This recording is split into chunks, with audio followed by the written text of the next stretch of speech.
사랑의 하나님 아버지, 오늘 하나님이 주시는 말씀을 통해 우리가 하나님의 뜻을 깨닫기를 원합니다. 성령 하나님께서 이 시간 지혜를 베풀어 주시사 하나님의 귀한 말씀이 내 생각이 아닌 하나님의 뜻이, 하나님의 음성이 우리들의 귓가에 들리게 하시고 그 말씀이 담아내는 그 뜻이 우리들의 신비에 새겨져서 하나님께서 원하시는 삶을 이루어갈 수 있도록 성령 하나님 함께하여 주옵소서. 예수님의 이름으로 감사하며 기도드립니다. 아멘. 우리가 오늘 본문의 말씀을 나누기 전에 약간의 배경이 필요하죠. 약간의 배경 설명이 필요한데 오늘 배경 설명은 갈릴리 바닷가에서부터 시작되어집니다. 예수님이 갈릴리 바닷가에 가서 다시 가셔서 큰 무리들에게 가르치고 계시는데 예수님이 무리들을 가르치실 때 여러 가지 비유로 가르쳤다고 말합니다. 예수님이 비유로 가르치셨다는 것은 우리가 조금 더 쉽게 설명하기 위해서 비유로 가르쳐 주셨는데 우리는 그 당시의 문화를 모르고 이스라엘 전통도 모르고 이스라엘 살았던 배경도 모르기 때문에 현재 그 비유를 듣는 우리는 어려울 수 있습니다. 그러나 그 당시에 있는 사람들은 별로 어렵지 않습니다.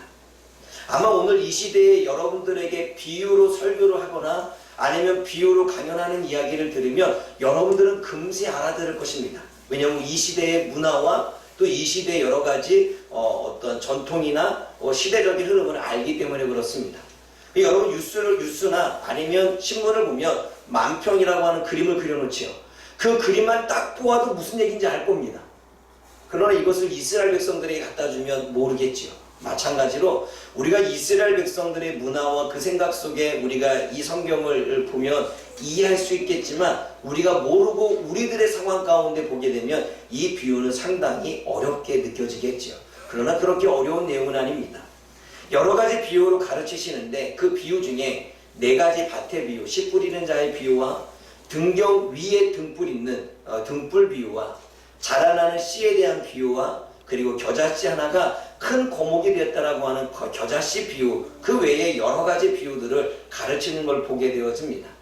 그리고 그 비유를 마치시고 난 이후에는 갈릴리 바다 건너편으로 가자라고 그렇게 말씀하시죠. 우리 한번 찾아볼까요? 읽어봅니다. 우리 35절 말씀 읽어보겠습니다. 35절 시작. 그날 저물 때 제자들에게 이르시되 우리가 저편으로 건너가자 하시니 예수님의 저편으로 건너가자라고 하시는 것은 아마 가버나움이나 아니면 갈릴리 바다 이 건너편 쪽으로 넘어가자라고 그렇게 말씀하는 걸 보게 되어집니다. 그러려면 갈릴리 바다 건너편을 가려면 갈릴리 바다를 지나서 가야 됩니다. 그래서 배를 탄 그대로 그렇게 바다를 건너가는 그러한 모습이 오늘 본문의 이야기지요. 그런데 어느 정도 지나갔을까요? 아마 예수님이 뱃속에서 주무시고 있었다면 아마 어느 정도의 시간이 걸렸을 거로 보여집니다. 그때에 큰 강풍이 갑자기 일어나기 시작합니다. 오늘 본문에서 큰 강풍이 메가스입니다. 보통 우리 메가라고 말할 때 크다라고 하는 거죠. 메가처치 하면 큰 교회입니다.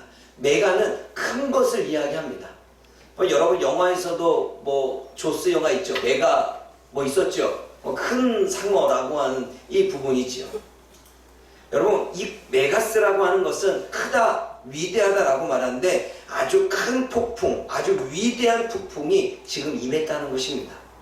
얼마나 위대하고 얼마나 컸는지 예수님과 제자들이 만난 큰 광풍을 거대한 폭풍이라고 말하고 있고 배를 좌초시킬 수 있을 만한 거대한 폭풍이라고 그렇게 이야기를 하고 있습니다.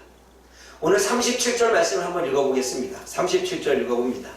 시작. 큰 강풍이 일어나며 물결이 배에 부딪혀 배에 가득하게 되었더라. 여러분 지금 파도가 배에 부딪히고 있습니다.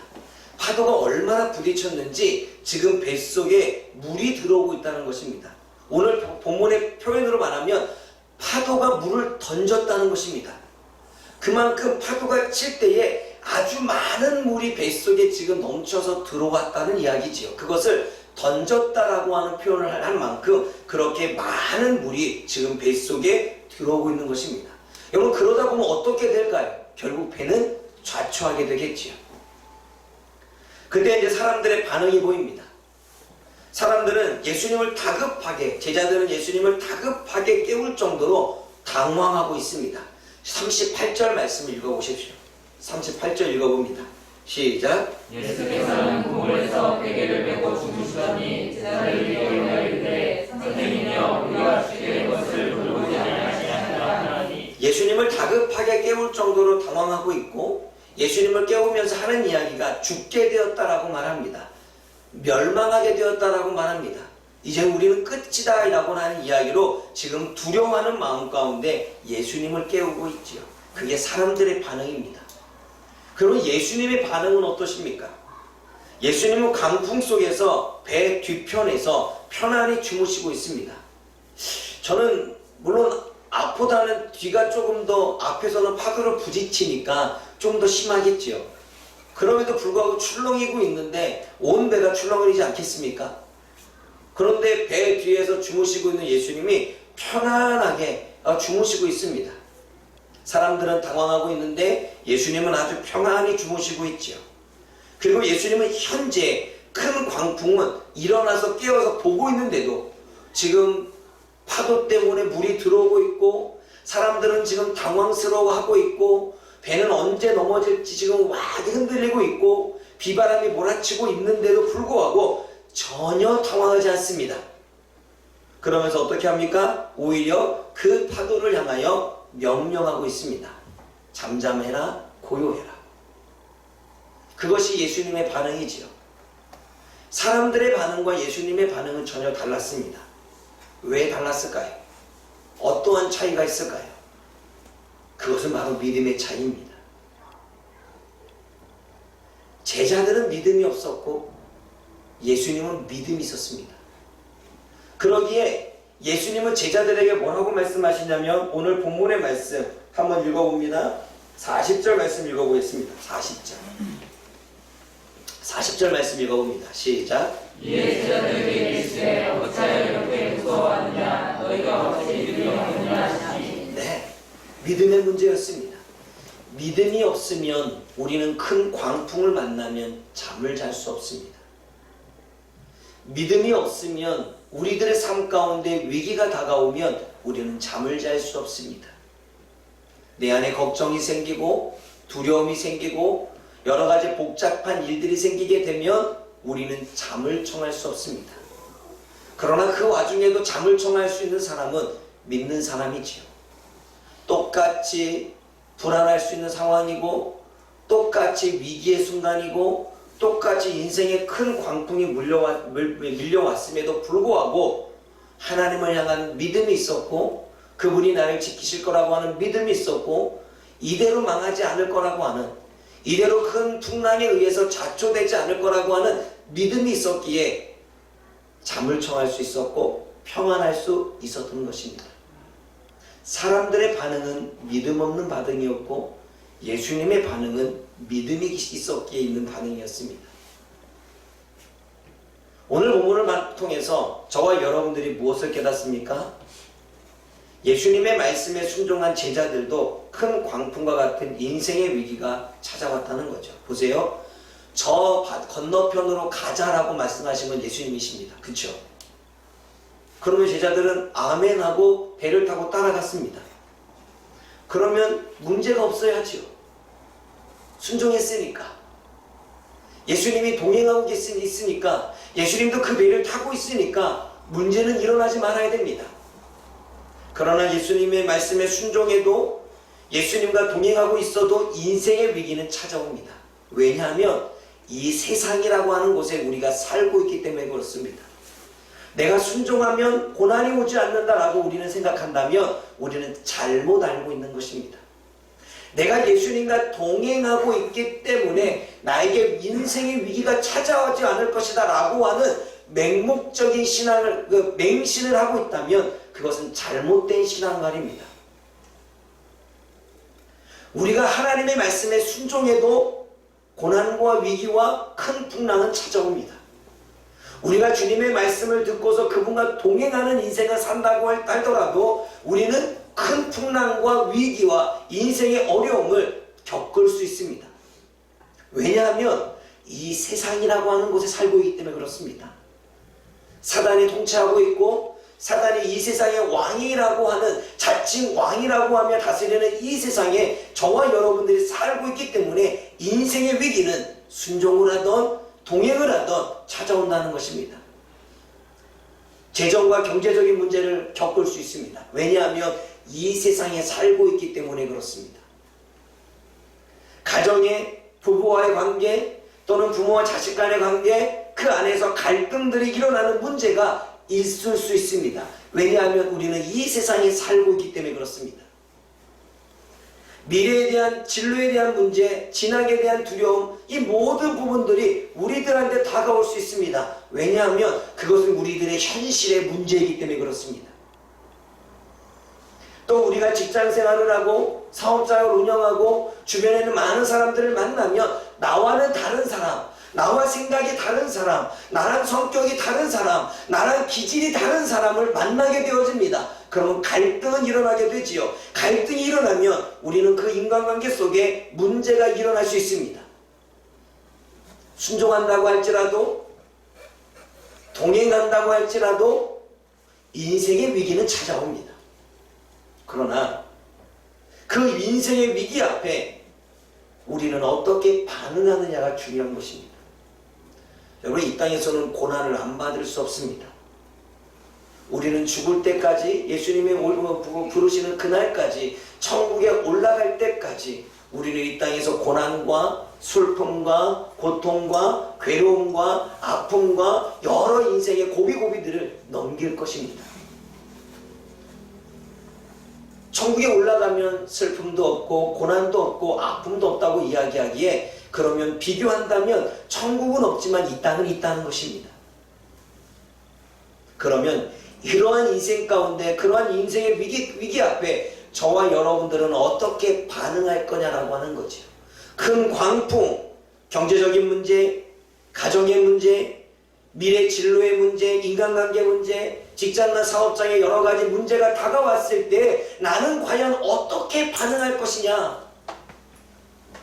제자들과 사공과 수많은 사람들이 큰 풍랑 앞에 당황하고 두려워하고 불안해하고 걱정하고 흔들리고 넘어지고 쓰러졌다면 예수님은 전혀 그렇지 않았다는 거죠.